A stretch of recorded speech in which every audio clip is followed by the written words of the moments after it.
नमस्कार, मैं हूं विजय श्री और स्वागत है आपका सियासत नगरी में। बिहार विधानसभा चुनाव के पहले चरण की वोटिंग के बीच राजनीतिक तापमान और बढ़ गया है। यूपी के डिप्टी सीएम केशव प्रसाद मौर्य ने समाजवादी पार्टी के अध्यक्ष अखिलेश यादव पर तीखा हमला बोला है। मौर्य का दावा है कि समाजवादी पार्टी का बिहार में कोई राजनीतिक अस्तित्व नहीं है, लेकिन फिर भी अखिलेश यादव बिना किसी मतलब यहाँ प्रचार करने में जुटे हुए हैं। केशव प्रसाद मौर्य ने अपने आधिकारिक एक्स अकाउंट पर पोस्ट करते हुए लिखा, बिहार के चुनावी पर्व में सपा बहादुर श्री अखिलेश यादव नाहक ही अपना लठ भांज रहे हैं।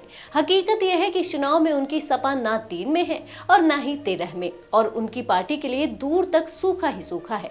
मौर्य के इस बयान ने चुनावी बयानबाजी को और गरमा दिया है। अखिलेश यादव और केशव प्रसाद मौर्य के बीच जुबानी जंग कोई नया दृश्य नहीं है।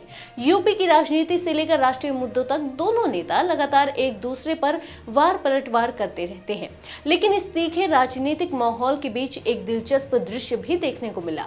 पटना एयरपोर्ट पर अचानक दोनों नेता एक साथ दिखाई दिए और ये मुलाकात सिर्फ सामने आने तक सीमित नहीं रही। दोनों नेताओं की मुस्कुराती हुई तस्वीरें, जिसमें वे एक दूसरे का हाथ पकड़े नजर आए, सोशल मीडिया पर वायरल हो गई। राजनीतिक विरोध के बावजूद ऐसी तस्वीरों ने लोगों का ध्यान अपनी ओर खींचा और सियासी गलियारों में यह मुलाकात चर्चा का बड़ा विषय बन गई है।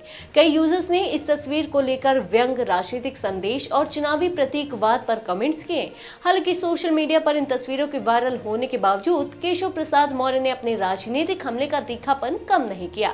उन्होंने बिहार की जनता से अपील करते हुए कहा कि पहले चरण में अधिक से अधिक वोटिंग होनी चाहिए। उन्होंने लिखा, विकसित और आत्मनिर्भर बिहार के निर्माण के लिए पहले मतदान फिर जलपान। मजबूत लोकतंत्र और सशक्त बिहार के निर्माण के लिए आवश्यक है कि आप सभी अपने मताधिकार का सदुपयोग करें।